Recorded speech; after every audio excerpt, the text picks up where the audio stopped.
The horror story of Frankenstein, the most famous horror story of all time. Is it just pure fiction or is it based on facts?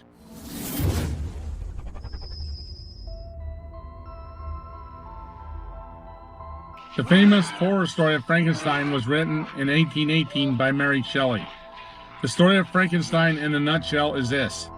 A scientist named Victor makes a huge monstrous-looking human by using parts of dead humans and animals. He then brings his creation to life by using electricity. At first, his creation, Frankenstein, is nice and benevolent to people. But because he is huge and grotesque-looking, people fear him and avoid him. Soon, Frankenstein finds himself as an outcast and tries to avoid being seen by people. But when a person shoots Frankenstein with a gun, wounding him, Frankenstein becomes enraged and goes on a killing spree, killing people. Of course, the townspeople try to hunt him down to kill him.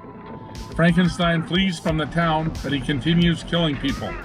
His creator, Victor, who is horrified that his creation is a murdering monster, vows to kill his creation and chases Frankenstein to the far north, where Victor gets sick and dies. Frankenstein is saddened by the death of his creator and troubled by the people he murdered, decides to go to the wilderness to kill himself by fire. He plans on burning himself to death. A very dark and disturbing story indeed. But is this story pure fiction or not? History says that an Italian scientist named Galvani in the early 1800s was experimenting on frogs with electricity, developing what he called medical electricity. A few years later, another Italian scientist named Aldine got permission from the government to do experiments on the bodies of dead criminals that had just been hanged using electricity on the dead corpses. History does not say what Aldine was trying to accomplish by shocking the dead bodies, but one would have to think he was trying to bring them back to life. But the biggest proof of mad science in that era is the historical circus sideshow freaks. History says that circus freaks were starting to be displayed in circuses by the 1840s, but the years of 1880 through to the early 1930s was the golden era of the circus sideshow freaks. In this time period, circus sideshow freaks abounded in big numbers. History states that during this time, almost all circuses and carnivals had circus freaks on display. Also, human oddities were in museums of the time. The museums that had human oddities in them were called dime museums. Big cities in Europe and America had dime museums in them where one could go to look at the human oddities. History says that New York City had the most dime museums than anywhere else in the world.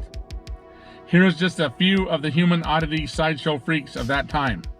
The first one is Lady Myrtle Corbin, who had 4 legs. It is reported that she could move her 2 smaller legs, but they were no use to her. The second one is Ella Harper, who was known as the Camel Girl, whose legs were backwards. The third one is Julia Pastrana, the Baboon Woman. The fourth one, Creo, the Hairy Girl from Thailand. The fifth one is Stephen Borowski, known as Lionel the Lion-Faced Man. The sixth one is Susie, the Elephant Skin Girl, who had thick, heavy skin like an elephant. The seventh one is Francisco Lentini, the 3-legged man, who had 3 legs, 4 feet, 16 toes, and 2 male genitalias. And the 8th one, Joseph Merritt, who is known as the Elephant Man. These are just a very few of the many circus freaks of this time period. But at this time, there were stories of other human oddities that were not in circuses or carnivals. One of the stories that came out of this time was a story of Edward Mandrake, a 19th century Englishman who reportedly had a second face on the back of his head. The face showed a malignant intelligence. It would smile and sneer if Mandrake was sad or weeping, but the face did not speak but would grunt and sigh. Mandrake had a deep hatred for the face that was on the back of his head, which tormented Mandrake. Mandrake claimed the face would speak to him only when he was alone and would talk about going to hell and demons and other hellish and evil things. Mandrake tried to get surgeons to remove the evil second face from the back of his head, but the surgeons refused to do the surgery because they feared the surgery would kill Mandrake.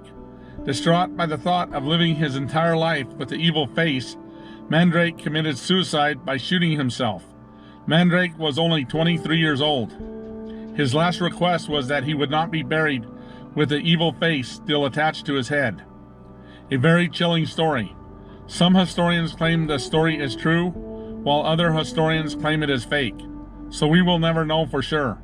Because of the time period this story took place, my opinion is it is probably true.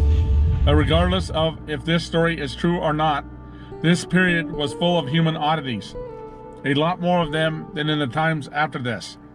The question is why? History gives us no explanation as to why, but there must be a reason. If we look at the historical circus sideshow freaks, we see two different types of them.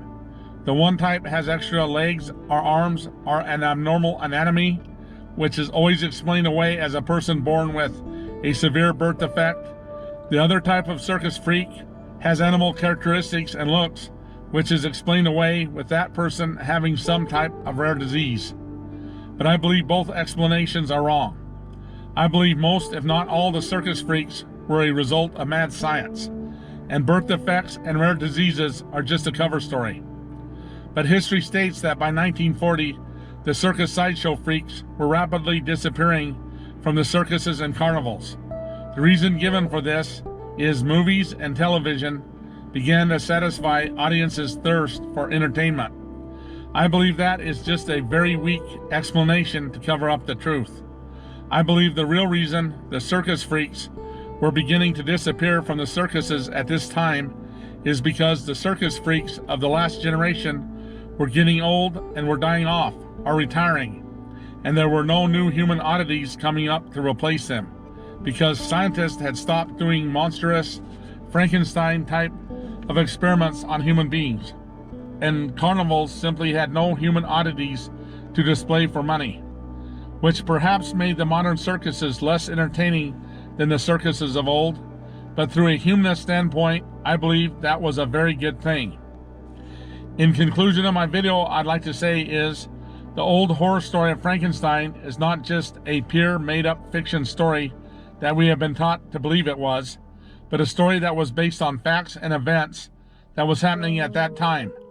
And perhaps the story of Frankenstein was not a fiction story at all, but a story that was true, that really did happen, and that our real history is a lot different than the history we have been given. Anyway, thanks for watching my video, and have a good day.